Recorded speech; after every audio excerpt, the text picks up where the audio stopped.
साथीहरू धेरै मुस्किलले मैले यो आमको फुल बनाउन सिकेँ हैन। यसमा फुल हाल्छ नि जति बेला बिहे व्रत कथाहरू आउँदाखेरि सजाउन एकदमै राम्रो छ। म यसको फेरि बनाएर ट्राई गर्छु हैन। धेरै मुस्किलले सिकेँ के धेरै कुरा सिकिन्न नि त। ल हेर्नुहोस् यो तलबाट यो पातको तलबाट यसरी च्यात्नु पर्ने रहेछ। मैले पनि भिडियोमै देखेर हो गाइजहरू।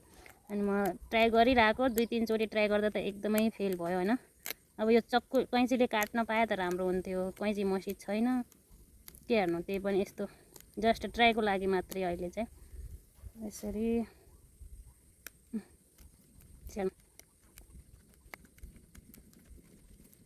बनाइसकेपछि अब यसलाई यसो गरेर यो डन्डीबाट यसो भित्र लगेर यहाँ डन्डीबाट यसो बाहिर निकाल्दिने।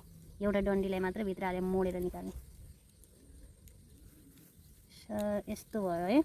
अब यो बाँकी यो पातलाई पनि माथिबाट यसो घुमाउँदै हैन, यसो घुमाउँदै माथिबाट घुमाउँदै लगेर यहाँ पछाडिको यसमा हाल्दिने। पछाडिको यसमा यसरी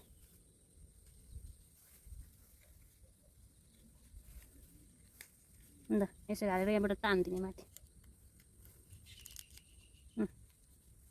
अब चाहिँ यसमा फुल राख्ने फेरि यसमा।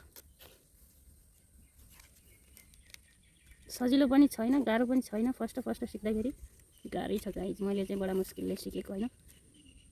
यतिको बनाउन सक्यो। यो अघिको ट्राई गरेको यो मसित फुल छैन। अब फुल भयो त यसमा फुल राखेर यसो गुच्चा जस्तो बनाएर कलशमा राख्न चाहिँ एकदम राम्रो सो दिन्छ है गाइज।